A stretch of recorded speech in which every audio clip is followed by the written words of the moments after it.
Namaskar, welcome to our channel. In this video, we will be discussing problems of NCERT. और ये हमारा NCERT का पहला video lecture कह सकते हैं। कोऑर्डिनेट ज्योमेट्री हम लोग डिस्कस कर रहे हैं और हम लोग इसमें 10.1 का जो एक्सरसाइज है उसके प्रॉब्लम को डिस्कस करेंगे। तो चलिए शुरू करते हैं।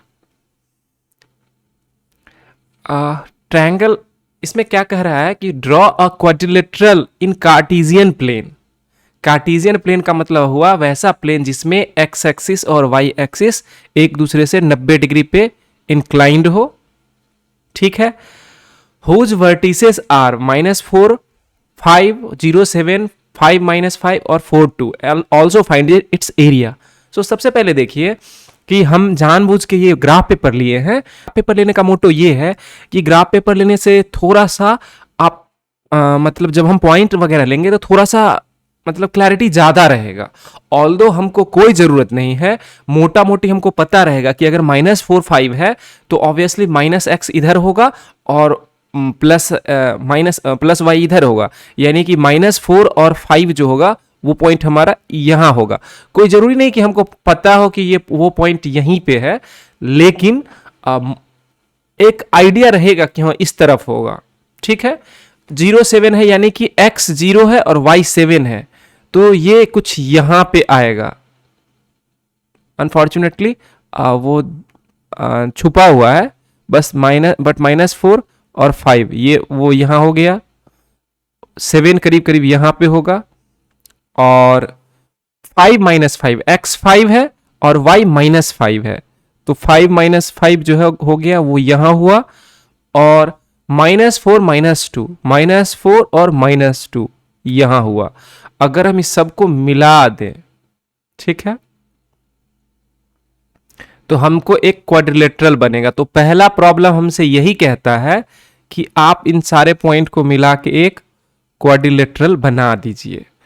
और दूसरा प्रॉब्लम क्या कहता है कि इसका एरिया निकालिए। तो इसका कोऑर्डिनेट, ये कोऑर्डिनेट हमारा है 0, 7, ये कोऑर्डिनेट है हमारा -4, 5, ये कोऑर्डिनेट हमारा है -4, -2, इसी कारण से ये एक लाइन बन गया। और ये कोऑर्डिनेट हमारा है 5, -5। अब हमको सारा कोऑर्डिनेट, ये कोऑर्डिनेट का जो प्लेसिंग है ये 10th क्लास में आप सीखे हैं। अगर आप नहीं भी सीखे हैं तो आप सिंपल, पहला जो होता है वो x होता है, दूसरा y होता है।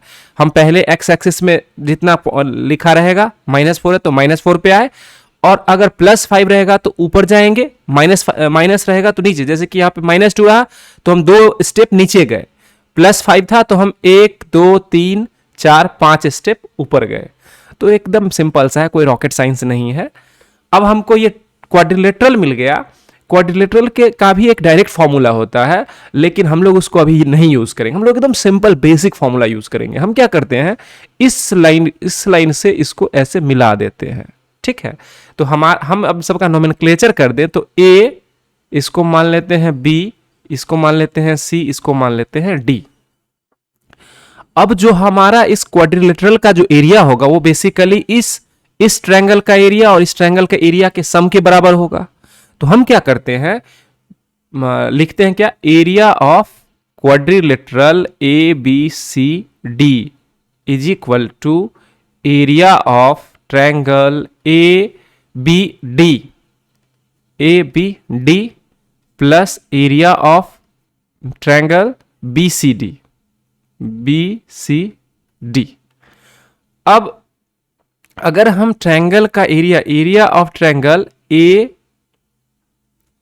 ट्रायंगल ABD, इसका एक बड़ा अच्छा सिंपल सा तरीका है।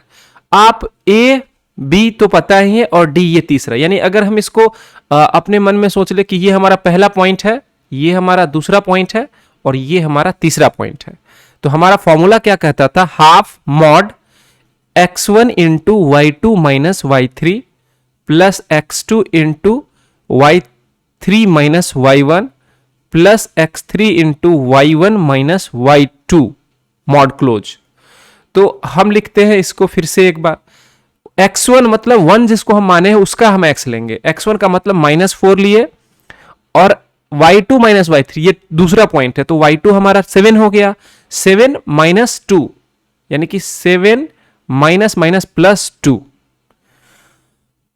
अगर x2 को देखें तो x2 0 है, तो हम अंदर में कुछ भी लिखे इससे कोई फर्क नहीं पड़ता है। लेकिन अगर हम लिखना चाहें तो हम लिख देंगे 0 अगर ये है तो y3 क्या है, y3 हमारा -2 है, तो -2 और माइनस y1 यानी कि -5 लिख सकते हैं। अदर ऑल्दो नहीं भी लिखेंगे तो कोई दिक्कत नहीं क्योंकि बाहर में 0 है। और अगला क्या है, ये हमारा हो गया x1 y1 और x3 -4 और y1 माइनस y2, तो y1 क्या है ये है और 2 ये है, 5 माइनस 7, इसको मॉड लगा देते हैं। थोड़ा सा आगे करके लिखते हैं इसको, तो ये क्या हो जाएगा 7 2 9 9 4 जा 36, तो -36, दूसरा टर्म 0 और माइनस ये क्या है, इसमें से 5 में से 2 घटेगा तो -2 और 4 माइनस माइनस प्लस 8, तो 8 हो गया। अगर इसमें से 8 घटा लें तो ये क्या हो जाएगा -36 मतलब -20 था, हाफ मॉड -28 बाहर आएगा तो 28/2 यानी कि 14 स्क्वायर यूनिट। ठीक है, तो हमको एक ट्रायंगल का एरिया निकल गया, इसका एरिया कितना निकला 14 स्क्वायर यूनिट। अब हमको इस ट्रायंगल का एरिया निकालना है, तो अगले पेज पे हम इसको लेके चलते हैं। अगले पेज पे आप अब देखिए, जैसे हमको ट्रायंगल पता एरिया लोकेट करना हो तो हम वैसा दिखाए, अगर सिंपली एरिया निकालना हो तो हम एक ट्रायंगल अपने मन से बना लेंगे, या अगर वैसा नहीं करना है, हम एकदम प्रिसीजन के साथ चलना है, तो हमारा एक पॉइंट क्या था 0 7, हमको कौन सा ट्रायंगल निकालना है, हमको ये ट्रायंगल निकालना है। तो हम क्या करेंगे, 0 7 ये एक पॉइंट है, ये 5 -5 और -4 -2, तो हम अगले पेज पे क्या करते हैं उसको लोकेट कर लेते हैं। ये हो गया हमारा 0 7, अभी नहीं करते हैं बॉक्स, ये हो गया हमारा 5 और -5, तो ये हो गया 5 -5 और -4 और -2, ये पॉइंट हो गया। हम इस तीनों पॉइंट को एक बार मिला देते हैं। ठीक है, और देखिए हम एकदम रफ स्केच कर रहे हैं, मतलब ग्राफ पेपर सिर्फ हम लिए हैं कि ताकि आपको ज्यादा विजिबल दिखे, अदरवाइज हम प्रॉब्लम बिना ग्राफ पेपर के भी बना सकते हैं और कोई रॉकेट साइंस नहीं है, आप एकदम आराम से उसको कर पाइएगा।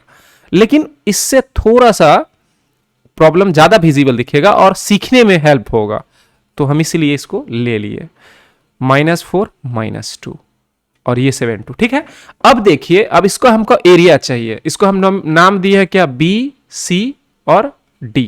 हम क्या लिखेंगे, एरिया ऑफ ट्रायंगल BCD। शुरुआती दौर में हम जैसे मार्क कर रहे हैं वैसे कर सकते हैं, लेकिन थोड़ी दिनों का प्रैक्टिस के बाद, जैसे अगर हम जिस ऑर्डर में लिखे BCD, तो B को पहला पॉइंट मानेंगे, C को दूसरा पॉइंट मानेंगे और D को तीसरा पॉइंट मानेंगे। अब हम क्या करेंगे, हाफ फॉर्मूला एक बार और लिख लेते हैं, ये फॉर्मूला लिखने से आपको याद रहेगा। और ये चीज हम फॉर्मूला लिखने का एक तरीका भी बताए थे कि x1 लिखेंगे तो y2 माइनस y3, x2 लिखेंगे तो y3 माइनस y1 और x3 लिखेंगे तो y1 माइनस y2 मॉड। देखिए अंदर वाले सारे को ऐड अप करेंगे तो सब 0 हो जाएगा, 2 - 3 है, 3 - 1 है और 1 - 2 है, जोड़ दीजिए इसको, 1 से 1 कैंसिल हो जाएगा, 3 से 3 कैंसिल हो जाएगा, 2 से 2 कैंसिल हो जाएगा। और हर एक टर्म में 1 2 3 रहना चाहिए, इसमें 1 है तो अंदर में 2 3, यहां 2 है तो 3 1 या 1 3, यहां पे 3 है तो 1 2, तो एकदम यही चीज दिमाग में रखना है। अब अगर हम इसका वैल्यू अगर प्लेस करें तो देखिए, हाफ x1 मतलब जो पहला कोऑर्डिनेट है तो 0, अंदर में कुछ है उसको नहीं लिखे देंगे तो भी चलेगा, लेकिन चूंकि हम एकदम नया प्रॉब्लम कर रहे हैं तो हम लोग सब कुछ लिख के करेंगे।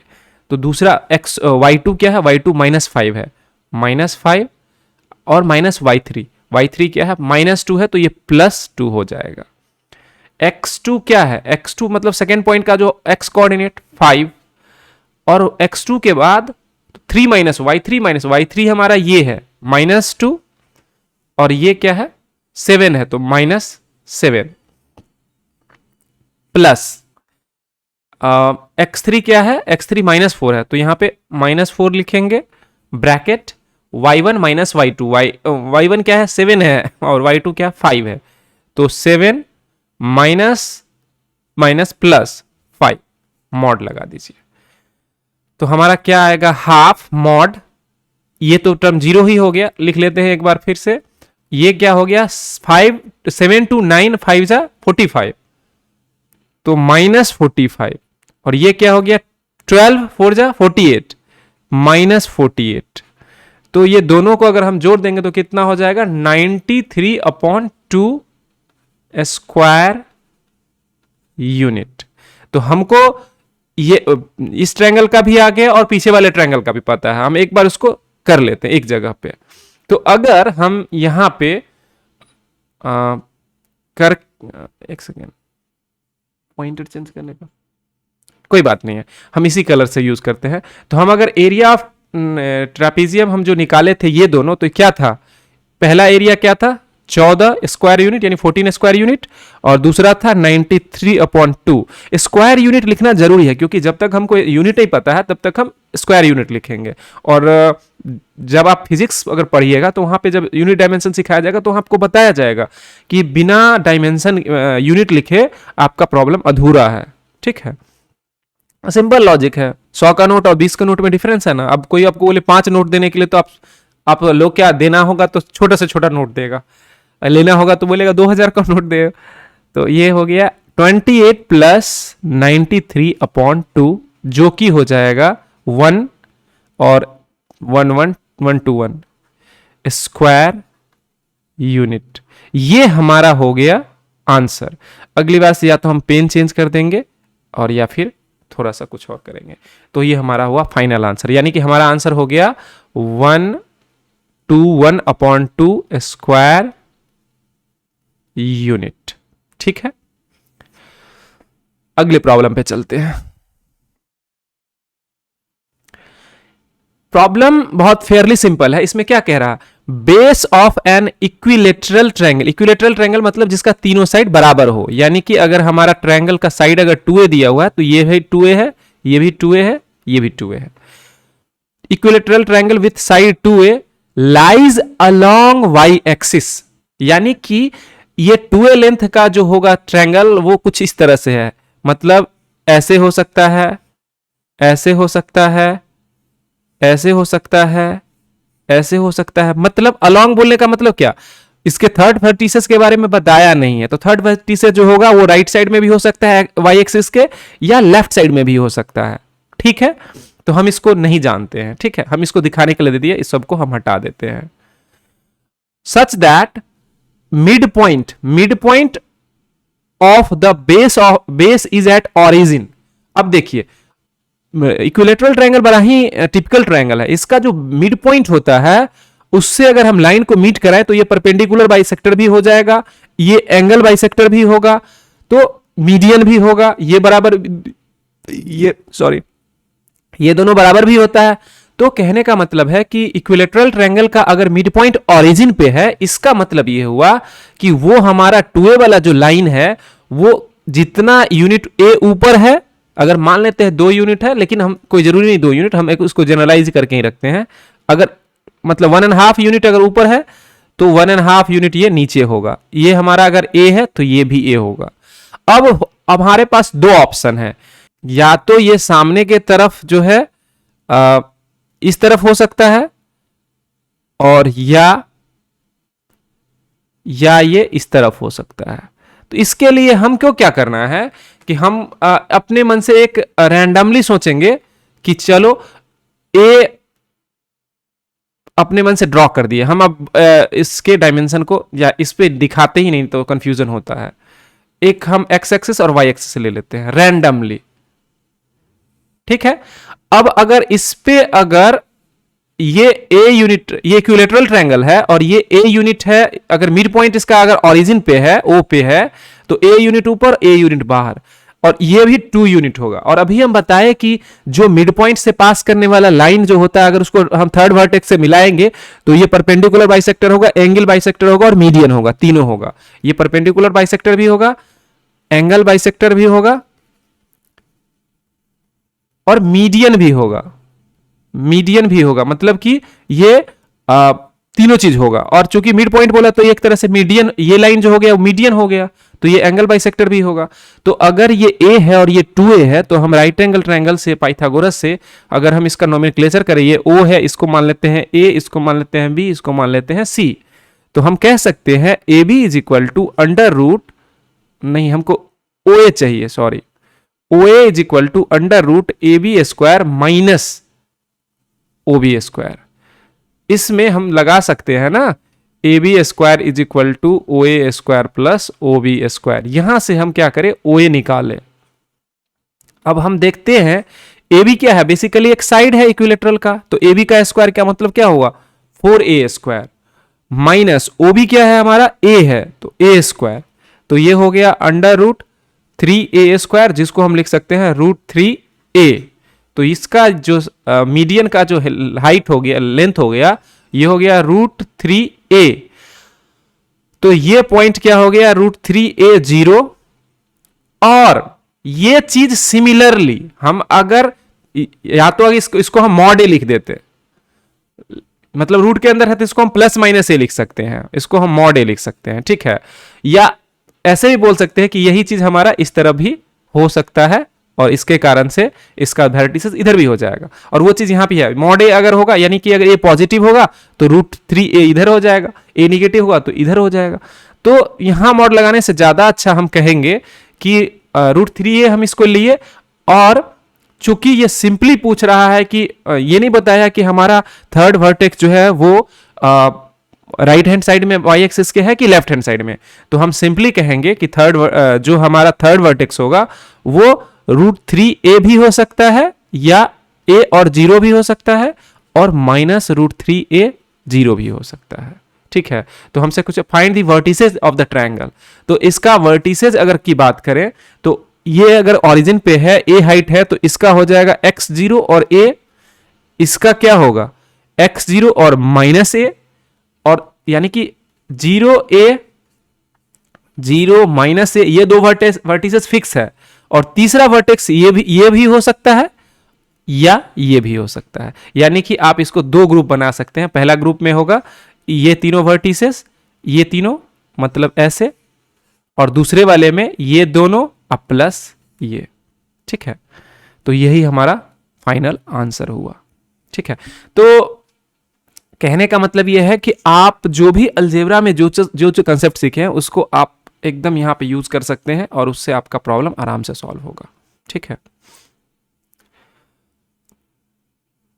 डिस्टेंस फॉर्मूला, अब देखिए प्रॉब्लम जब भी कोऑर्डिनेट ज्योमेट्री का प्रॉब्लम होगा तो ऐसा थोड़ी ना है कि वो सिर्फ प्रॉब्लम जो तो हम फॉर्मूला सीखे थे उसी को फॉर्मूला बेस्ड क्वेश्चन पूछेगा, वो हमसे अलग अलग सिचुएशन देगा और उसके बेसिस पे हमको सोचना होगा।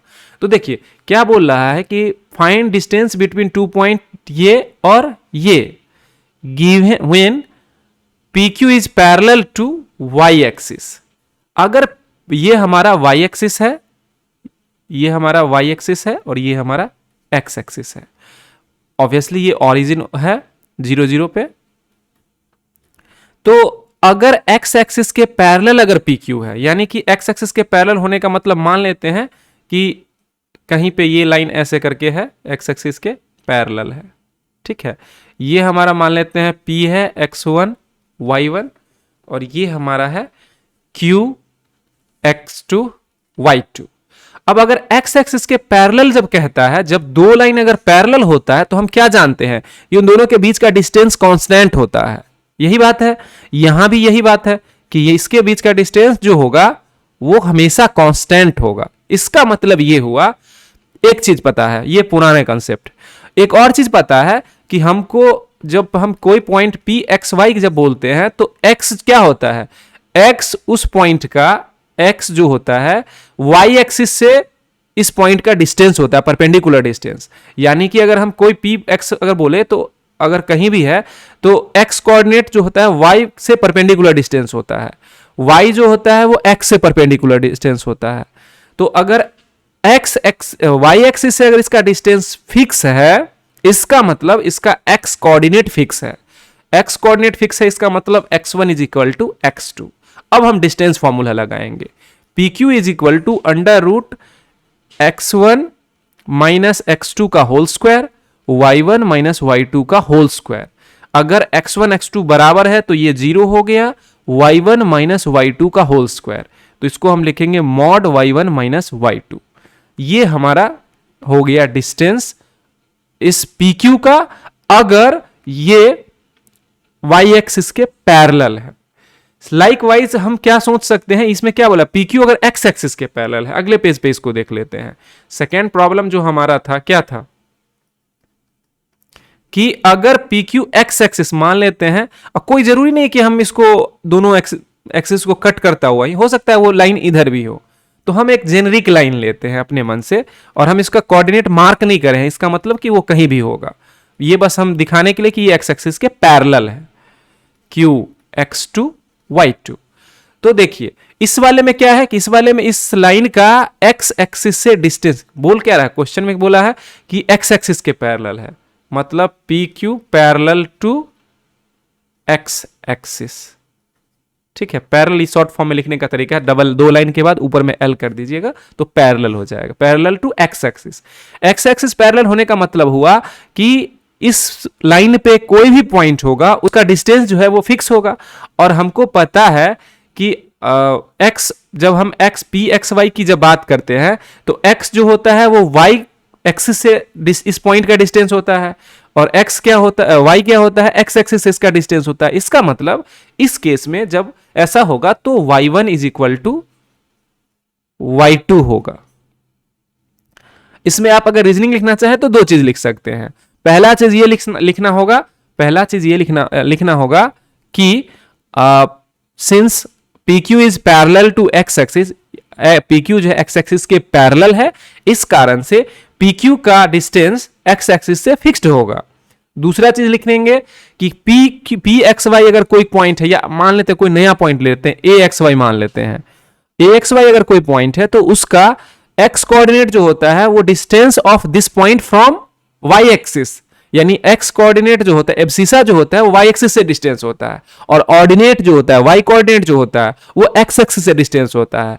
चूंकि इस लाइन के सभी पॉइंट का y x एक्सिस से डिस्टेंस फिक्स है, इसका मतलब इसका y कोऑर्डिनेट में कोई चेंज नहीं आया है, क्योंकि x एक्सिस से डिस्टेंस y कोऑर्डिनेट रिप्रेजेंट करता है, और इसी कारण से y1 is equal to y2 हुआ। ये रीजनिंग हम लिख नहीं रहे हैं, लेकिन हम आपको बता दिए, होपफुली आपको ये समझ में आ रहा होगा और आप इसको मतलब एब्जॉर्ब कर पा रहे होंगे। ठीक है, तो ये दो चीज आप दिमाग में रखिएगा, तो इससे आप लिख सकते हैं कि y1 is equal to y2।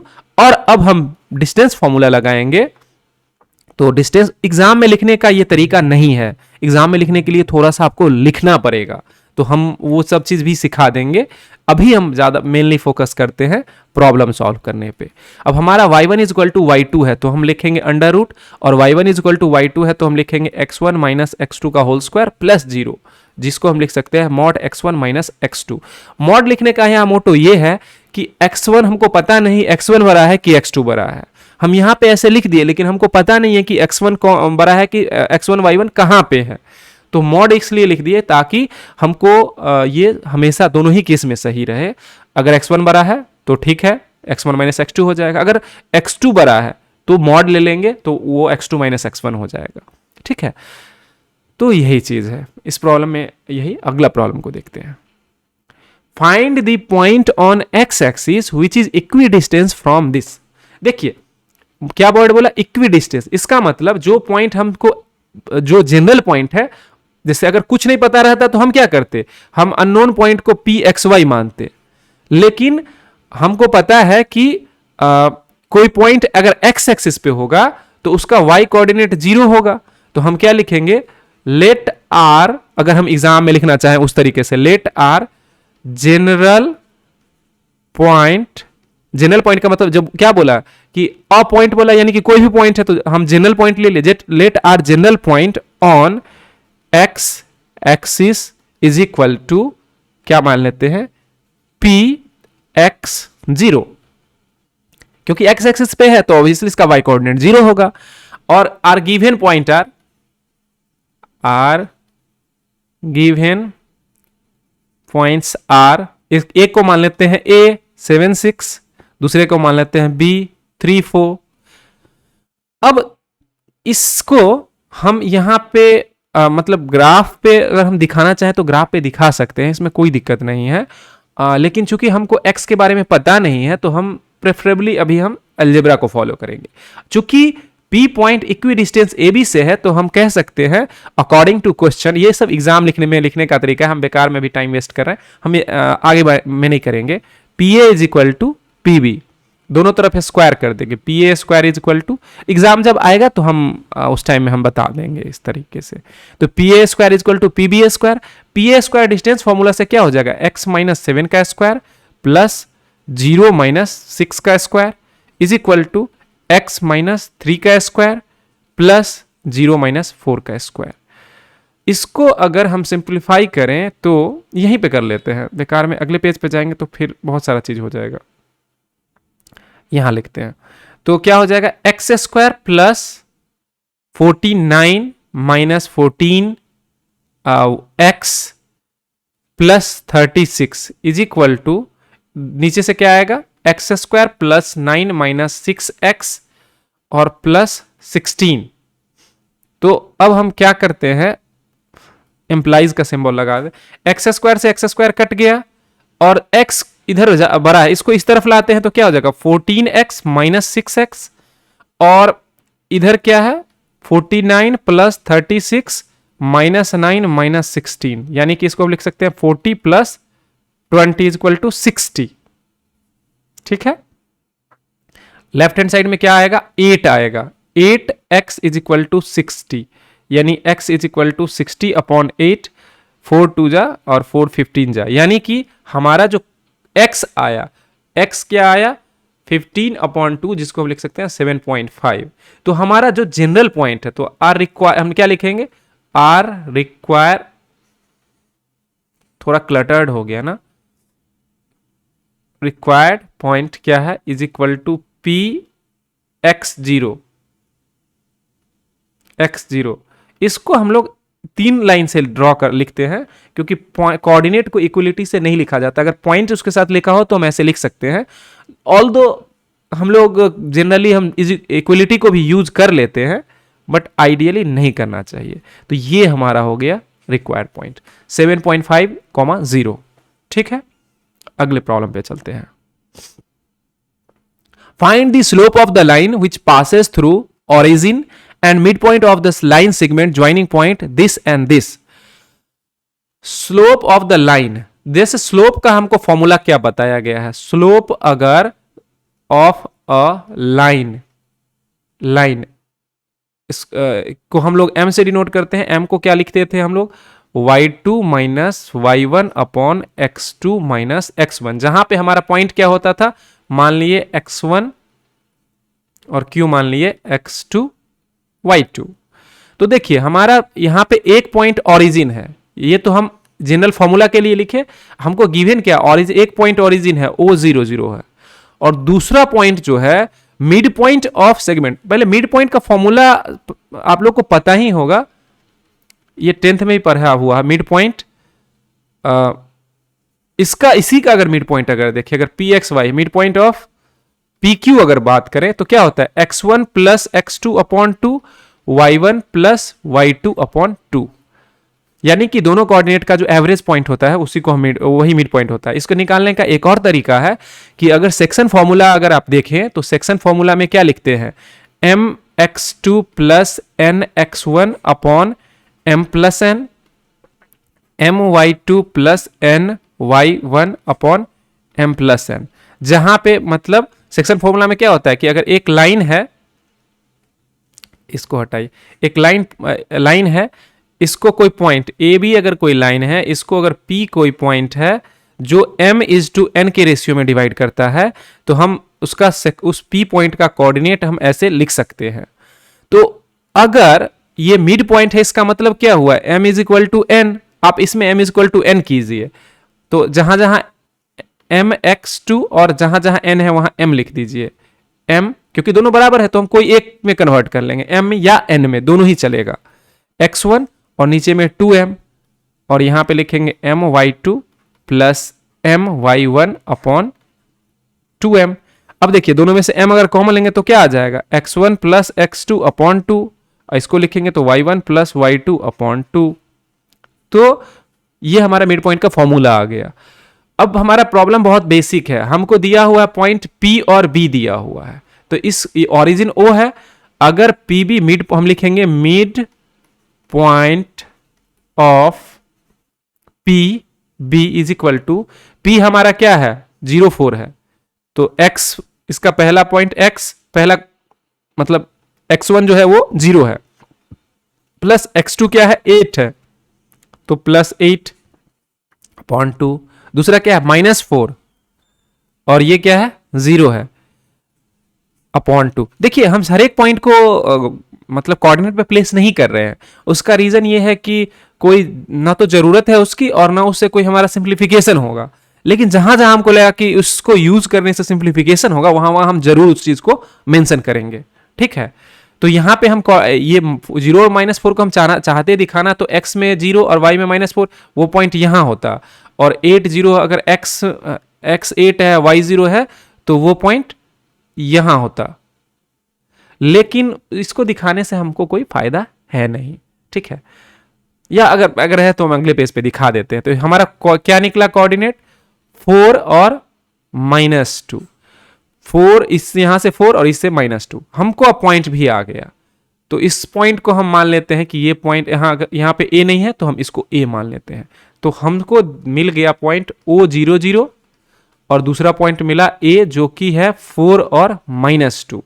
अब हमको OA का स्लोप निकालना है, मतलब हमको निकालना है स्लोप ऑफ OA, तो ये क्या होगा y2 माइनस y1, -2 -0 और x2 माइनस x1, मतलब हम एक जैसा लेंगे, जैसे हम या तो x2 यहां पे 2 लिए तो y2 minus y1 x2 minus x1, या अगर हम चाहेंगे तो y1 minus y2 x1 minus x2, दोनों में माइनस कॉमन लेके एक जैसा कर सकते हैं, जो कि हम शुरू से हमको आदत है ऐसे लेने का, इसलिए हम ऐसा लिख रहे हैं, और कोई रॉकेट साइंस नहीं है इसमें, कोई लॉजिक मतलब अलग से कुछ स्पेशलिटी नहीं है, लेकिन दोनों का एक जैसा साइन, मतलब अगर पहले 2 लिए तो दोनों में ऊपर नीचे 2, पहले 1 लेंगे तो दोनों में ऊपर नीचे 1, ये चीज खाली ध्यान में रखना है। तो क्या होगा x2 4 है -0, तो क्या हो गया -2 अपॉन 4 यानी कि -12, तो हमारा आंसर यही हो गया आंसर। वैसे अगर इसको हम अगर इस ग्राफ पे दिखाना होता तो हम इसमें एक सेकेंड पीछे चलते हैं, 0 -4 है तो x0 और y -4 है, x0 मतलब x0 ये हो गया और y -4 हो गया, तो यहां हो गया, ये पॉइंट यहां है। देखिए वैसे एक चीज, ये चीज बहुत, अब इसमें हम मतलब वैसे हम गलती कर रहे थे, और गलती इधर विजुअलाइज करने में, मतलब कि पॉइंट को लोकेट करने में, लेकिन ये इस चीज से हमारा मतलब क्रॉस चेक हो गया एक तरह से। 0 ये क्या है 0 -4 है, 0 -4 एक बार चलते पीछे, और दूसरा 8 0 है, तो 8 0 मतलब x0 x8 है और y 0 है, तो ये यहां पॉइंट हुआ 8 0। अब इसको आप ज्वाइन कीजिए, अगर इसको ज्वाइन करेंगे तो हमको आना चाहिए था पॉइंट 4 -2, देखिए 4 और -2 ऑलमोस्ट ये इस पॉइंट को कट करते हुए जा रहा है, 4 -2, हम चूंकि रफ स्केल करे हैं, अगर प्रॉपर स्केलिंग करें तो ऑब्वियसली उसी पॉइंट से पास करेगा। तो स्केल ग्राफ या ग्राफ पेपर पे करने का फायदा ये है कि आप अगर गलती कुछ कर रहे हैं तो वो चीज़ आपको पता चल जाएगा। ठीक है, ऑल्दो यहाँ पे हम जानबूझ के ऐसा नहीं करे हैं, ये हम सच्ची में मतलब ये पॉइंट हम गलत लोकेट कर रहे थे। ठीक है, तो अगले प्रॉब्लम पे चलते हैं। और रॉकेट साइंस ये सब बच्चा वाला प्रॉब्लम है, इस सब प्रॉब्लम का क्या बोलेंगे, मतलब एकदम बहुत बेसिक है और इसमें गलती नहीं होना चाहिए ideally. Without using Pythagoras theorem, so that point this and this are vertices of a right angle triangle. तो हम इस यहां पे हम लोकेट करते हैं। ठीक है, 4 4 यानी कि 4 यहां हो गया और 4 यहां हो गया। ठीक है, 3 5 x3 और y5 और -1, ये बहुत छोटा लग रहा है, x4 4 यहां हो गया, और 3 5 x3 y5 यहां हो गया, और फिर -1 -1 दिखने से वैसा लगता नहीं है, लेकिन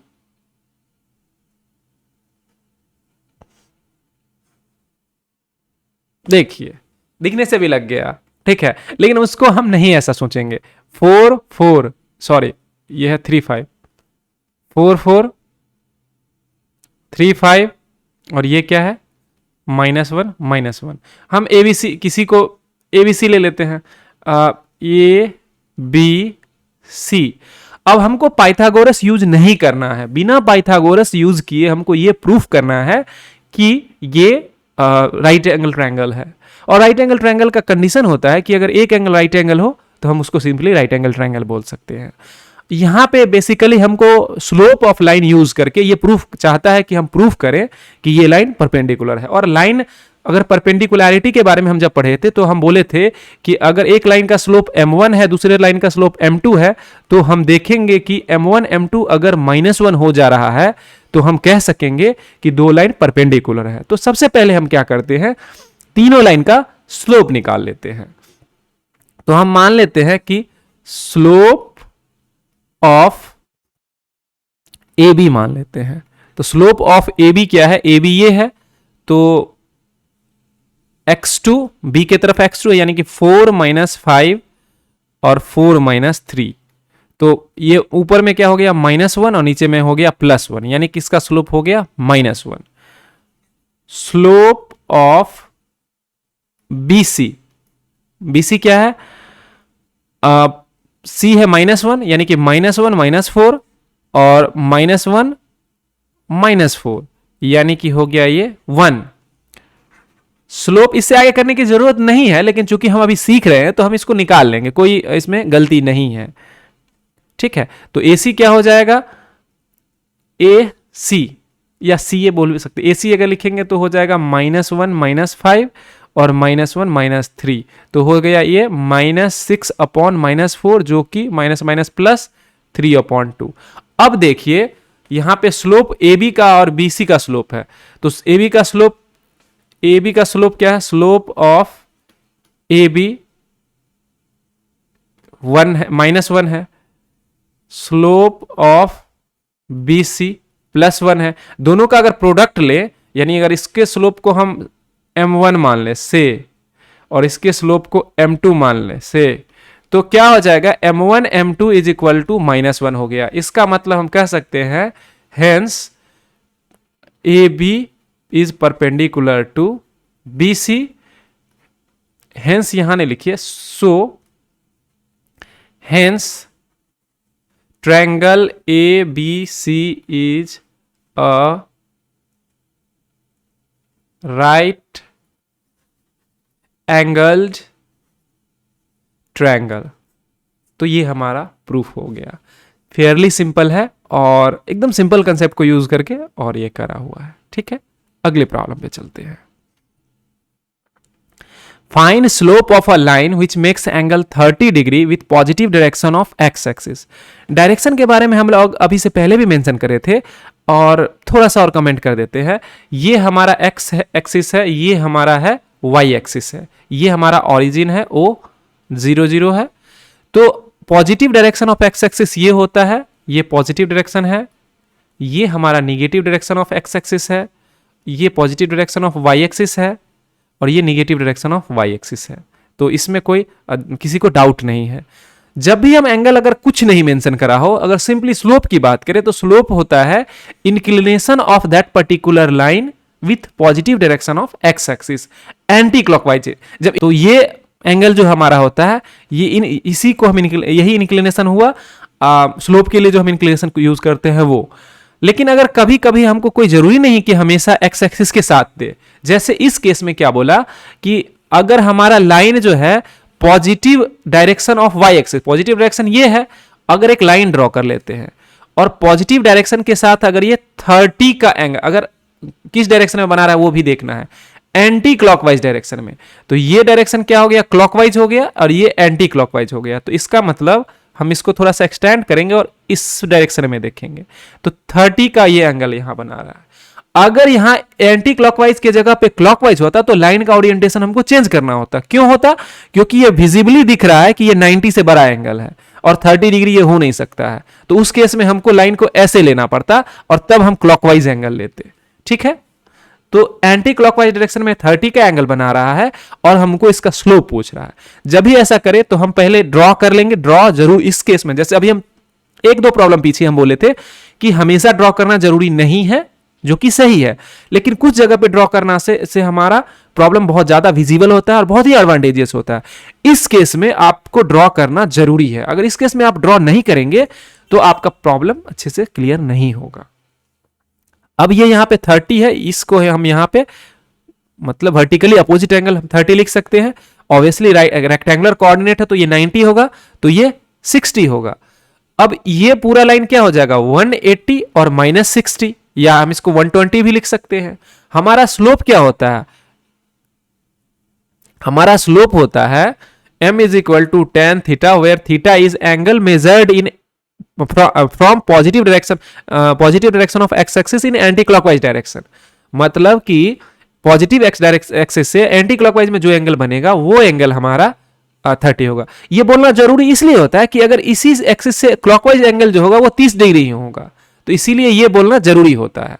तो tan 120 की बात कर रहे हैं हम लोग, tan 120 जो बेसिकली लिखा हुआ है क्या 180 -60।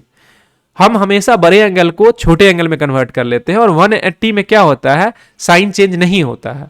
तो 180 में हम क्या लिखेंगे tan, मतलब ट्रिग्नोमेट्रिक रेशियो नहीं चेंज होता है, और 180 -60 का मतलब हो गया कि ये सेकेंड क्वाड्रेंट का एंगल है। और सेकेंड क्वाड्रेंट अगर हम क्वाड्रेंट का देखें तो हमको पता है कि इसमें ऑल पॉजिटिव होता है, इसमें साइन और कोसेक पॉजिटिव होता है, इसमें tan cot, इसमें cos और sec। तो ये क्या है 180 -60, यानी कि ये कुछ यहां का एंगल है, और इस एंगल को इसके लिए ये tan क्या हो जाएगा माइनस हो जाएगा, और फिर 60, और tan 60 हमको पता है √3, तो -√3। तो ये हमारा हो गया इसका स्लोप। तो आज के वीडियो में इतना है। अगले वीडियो में हम लोग रिमेनिंग प्रॉब्लम को डिस्कस करेंगे, क्योंकि प्रॉब्लम वीडियो बहुत बल्कि हो जाता है, इस कारण से हम लोग इसको यही खत्म करते हैं। Thank you for watching this video. अगर आपको हमारा कंटेंट अच्छा लगता हो तो इसको लाइक कीजिए, सब्सक्राइब कीजिए, शेयर कीजिए, बने रहिए हमारे चैनल के साथ। Thank you.